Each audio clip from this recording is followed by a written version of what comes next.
ইকরা ইকরা পড়ো ইকরা ইকরা। আসসালামু আলাইকুম ওয়া রাহমাতুল্লাহ। প্রিয় ভিউয়ার্স, মুসলিম ভাই ও বোনেরা, আশা করি সবাই ভালো আছেন।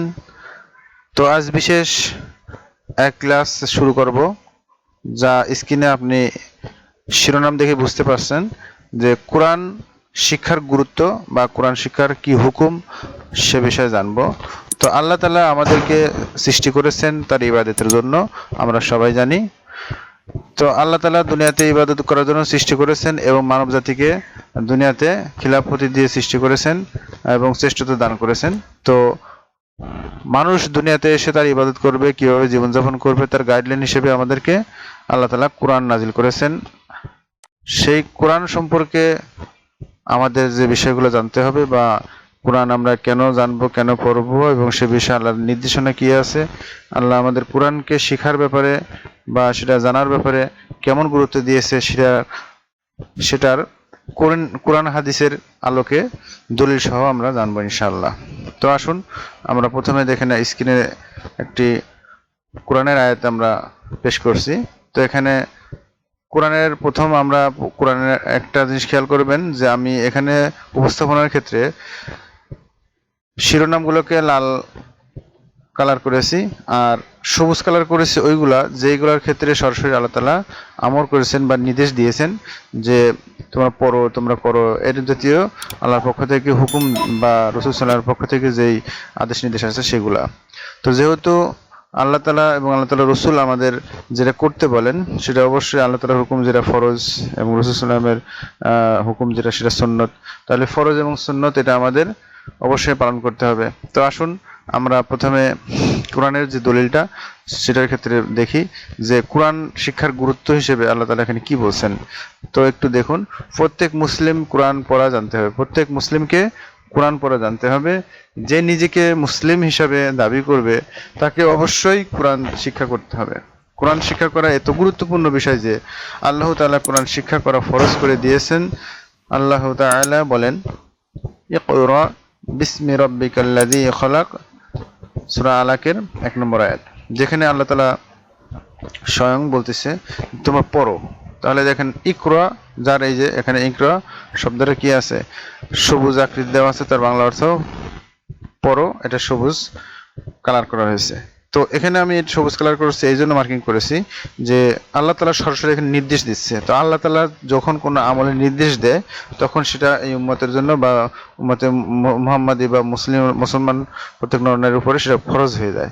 তাহলে আল্লাহ তাআলার এই একটা আয়াতই আমাদের জন্য যথেষ্ট যে আমরা কি করব, আল্লাহ তাআলার হুকুম মেনে কোরআন শিখবো এবং সেই কোরআন অনুযায়ী আমরা নিজের জীবনকে গড়ব, কোরআনকে শিখবো, জানবো এবং তার অর্থ জানার চেষ্টা করব, সেখানে কি বলছে আল্লাহ আমাদের সাথে, কি কথোপকথন বলতে চায় বা করতে চায়।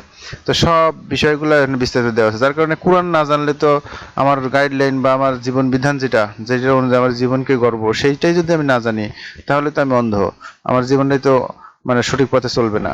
এই জন্য কোরআন শিক্ষা খুবই জরুরি, যে ব্যাপারে আল্লাহ সরাসরি নির্দেশ দিয়েছে ইকরা, পড়ো, কোনো কথা নেই, পড়ো, পড়ো তোমার রবের নামে যিনি সৃষ্টি করেছেন, সূরা আলাকের 1 নম্বর আয়াত। তারপরেও এই একটা আয়াতই যথেষ্ট ছিল, তারপরে আমি কিছু আয়াত আরও নিয়ে আসবো এবং হাদিস নিয়ে আসবো, আশা করি ধৈর্য সহকারে দেখতে থাকবেন। পরবর্তীতে দেখুন, পরবর্তী অপশনটা হলো দলিল নাম্বার 2, যেখানে সালাত আদায়ের জন্য কোরআন শিক্ষা। তো মুসলমান হিসেবে আমাকে তো সালাত আদায় করতেই হবে, আর সালাত আদায় করতে গেলে অবশ্যই আমাকে কোরআন জানতে হবে। কারণ এখানে কোরআনের ব্যাপারে দেখেন একটা সূরাকে উল্লেখ করে বলা হয়েছে, এই যে আল্লাহ তাআলা ঈমানদার বান্দাদের উপর প্রতিদিন 5 ওয়াক্ত সালাত ফরজ করেছেন, কোরআন তেলাওয়াত ছাড়া সালাত আদায় হয় না। সালাত আদায় করার জন্য কোরআন শিখতে হবে। কোরআনে বলা হয়েছে ফাকরাউ, ফাকরাউ, অতএব ফাকরাউর কথা আসছে। ফাকরাউ অর্থ কি, এই যে পড়ো, অতএব পড়ো। তাহলে কি পড়তে বলছে, মা তায়াসসারা মিনাল কোরআন, কোরআন থেকে যতটুকু সম্ভব তোমরা পড়তে থাকো। সূরা মুজাম্মিলের 20 নম্বর আয়াতে দেখেন এখানে পরিষ্কার বলা আছে। তো যাই হোক, এখানে খেয়াল করুন যে এখানেও ফাকরাউ নির্দেশ করা হয়েছে, ওখানেও ইকরা নির্দেশ করা হয়েছে।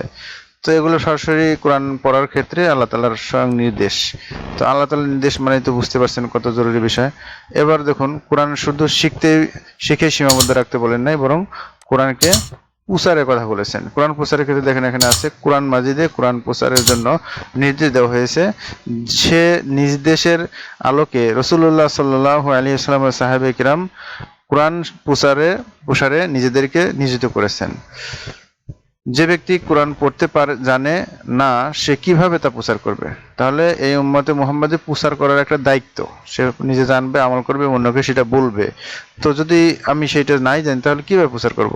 সুতরাং কোরআন প্রসারে ভূমিকা পালন করার জন্য তার শিক্ষা করা একান্ত প্রয়োজন। কোরআনে বলা হয়েছে ইয়া আইয়ুহার রাসূল বাল্লিগ, এখানে দেখেন বাল্লিগ শব্দের অর্থই কি? প্রচার করা, পৌঁছে দেওয়া। মা উনসিলা ইলাইকা মির রাব্বিক। এখন মা উনসিলাটা কি? উনসিলা মানে যা অবতীর্ণ করা হয়েছে বা নাজিল করা হয়েছে আপনার কাছে বা আপনার নিকটে, ইলাইকা তোমার নিকটে। এখন রাসূল সাল্লাল্লাহু আলাইহি ওয়াসাল্লামকে উদ্দেশ্য করে বলছে যে তোমার নিকটে যা অবতীর্ণ। তাহলে রাসূল সাল্লাল্লাহু আলাইহি ওয়াসাল্লামের নিকট কি নাজিল করা হয়েছে? কোরআন নাজিল করা হয়েছে মির রাব্বিক, তোমার রবের পক্ষ থেকে। তাহলে হে রসুল, তোমার রবের পক্ষ থেকে তোমার নিকট যা নাজিল করা হয়েছে তা পৌঁছে দাও, সূরা মায়েদার 67 নম্বর আয়াতে। তাহলে দেখুন এখানে রাসূল সাল্লামকে নির্দেশ দেওয়া হয়েছে আমার পক্ষ থেকে তোমার কাছে যা নাজিল করা হয়েছে। আল্লাহর পক্ষ থেকে তো রাসূল সাল্লামের কাছে কোরআন নাজিল করা হয়েছে আমরা জানি। তাহলে পরপর আমরা 3টা কোরআনের আয়াত দেখলাম, যেখানে প্রথমত ইকরা ফাকরাউ, তারপর এখানে মা উনজিলা ইলাইকা। তো প্রত্যেক জায়গায় দেখেন কোরআনকে ইন্ডিকেট করে বলা হচ্ছে যে তোমরা কোরআন পড়ো এবং নিজে শিখো, অন্যকে কোরআনের কথা বলে বলে দাওয়াত দাও। তাহলে ভাই এটা কিন্তু আল্লাহ তাআলার পক্ষ থেকে নির্দেশ। তো যাই হোক, একজন মুসলমান হিসেবে আল্লাহ তাআলার হুকুম অমান্য করার কোনো মানেই হয় না। তো আমরা আল্লাহ তাআলার হুকুমকে মান্য করার জন্য হলেও কোরআন শিখবো। এই জন্য কোরআন পড়া আমাদের জন্য যে ফরজ সেটা আমরা আল্লাহ তাআলার নির্দেশনায় পেয়ে গেলাম। এবার তারপরে হাদিসের কিছু কল নিয়ে আসছি। দেখেন আবু উমামা বাহিলি রাদিয়াল্লাহু তাআলা আনহু থেকে বর্ণিত, তিনি বলেন আমি রাসূলুল্লাহ সাল্লাল্লাহু আলাইহি সাল্লামকে বলতে শুনেছি ইকরাউল কুরআনা, তোমরা কোরআন পড়ো। এখানে কি বলছে? তোমরা কোরআন তেলাওয়াত করো। ফাইন্নাহু ইয়াতি ইয়াউমাল কিয়ামাতি শাফিআন লি আসহাবিহি। তাহলে দেখুন, কারণ কোরআন কিয়ামতের দিন তেলাওয়াতকারীর জন্য সুপারিশ করবে। এখন বলেন কিয়ামতের এমন একটা দিন যেখানে কেউ কারো সাহায্য আসবে না, কেউ কারো ঘুষ চলবে না, কোনো সুপারিশ চলবে না। সেই জায়গা কোরআন এমন একটা সুপারিশকারী হবে যে আপনার জান্নাতে নিয়ে ছাড়বে। তাহলে খেয়াল করুন, একজন সুপারিশ করে যদি কিয়ামতের এই কঠিন দিনে পেয়ে যান তো কতই না ভালো হবে। তো আল্লাহ তাআলা কোরআনকে সুপারিশকারী হিসেবে পেশ করবেন। এজন্য আসুন আমরা কোরআনকে বেশি জানি, পড়ি এবং শুদ্ধভাবে শিখে রেগুলার আমল করার চেষ্টা করি। পরবর্তী হাদিসের দ্বিতীয় দলিল আসি। দ্বিতীয় দলিল দেখুন এখানে কি বলা হচ্ছে। এখানে বলা হচ্ছে এ বিষয়ে রাসূলুল্লাহ সাল্লাল্লাহু আলাইহি ওয়াসাল্লাম আরো বলেন লা সালাতা লিমান লাম ইয়াকরা বিফাতিহাতিল কিতাব। যদিও এখানে সূরা ফাতিহার মাসালার ক্ষেত্রে বলা হয়েছে, তারপরেও ফাতিহা তো কোরআনের একটা সূরা। তো সেই ক্ষেত্রে বলা হচ্ছে যে ব্যক্তি সূরা ফাতিহা পড়ে না তার সালাতি হয় না। তাহলে সহিহ বুখারী 756 নম্বর হাদিসে বলা হয়েছে যে ফাতিহা পড়তে হবে। তাহলে না ফাতিহা উদ্দেশ্য হলো, যদিও এই হাদিসটা অন্য উদ্দেশ্যে আসছে যে সূরা ফাতিহা ছাড়া নামাজ হয় কি না, কিন্তু সূরা ফাতিহা তো কোরআনের একটা অংশ। তাহলে সেটাকেও আপনাকে শুদ্ধভাবে জানতে হবে, পড়তে হবে। এজন্য কোরআন জানা অত্যাবশ্যক। এবার আসুন তৃতীয় দলিলে আমরা আসি। তো তৃতীয় নির্দেশনা দেখুন সাহাবী।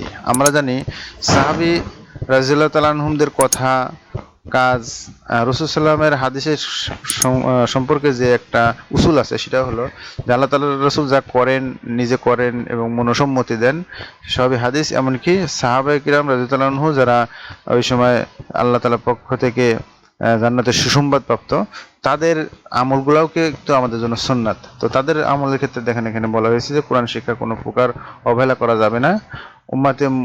উম্মাতকে কোরআন শিক্ষার নির্দেশ দিয়ে ইবনে মাসউদ রাদিয়াল্লাহু তাআলা আনহু বলেন তাআল্লামুল কুরআনা ওয়াতলুহু। তাহলে এখানে ইবনে মাসউদ রাদিয়াল্লাহু তাআলা আনহু এই নির্দেশ দিচ্ছেন বা এই কথা বলছেন যে তোমরা কোরআন শিক্ষা করো এবং তেলাওয়াত করো। এই যে মুসান্নাফ ইবনে আবি শাইবা 8572। তাহলে এত নম্বরে ইবনে শাইবাতে পাবেন। তো যাই হোক, এখানে আমরা কোরআন এবং হাদিসের আলোকে অনেকগুলো দলিল আছে, তার মধ্যে বাছাইকৃত করে আমি 3টা কোরআন আয়াত এবং 3টা হাদিসের কল নিয়ে আসছি, যার দ্বারা বোঝাতে চেয়েছি যে আসলে কোরআন শিক্ষা করা মুসলমানদের জন্য যে ফরজ এবং তার সপক্ষে যে দলিল সহকারে আমি উপস্থাপনা করলাম। আশা করি আপনারা সহজে বুঝতে পারছেন। আসলে এই বিষয়ে কারো দ্বিধাদ্বন্দ্ব নাই যে কোরআন শিক্ষা করা, ইলম শিক্ষা করা ফরজ। তারপরেও আমি দলিল সহকারে পেশ করলাম। তো ভাই, এই কোরআনের ধারাবাহিক সিরিজে আপনারা একের পর এক আমাদের সাথে থাকবেন আশা করি, এবং সহি শুদ্ধভাবে কোরআন শিখতে পারবেন। শেষ অবধি আমার সাথে থাকার জন্য আপনাদেরকে ধন্যবাদ। আসসালামু আলাইকুম ওয়া রাহমাতুল্লাহি ওয়া বারাকাতুহু।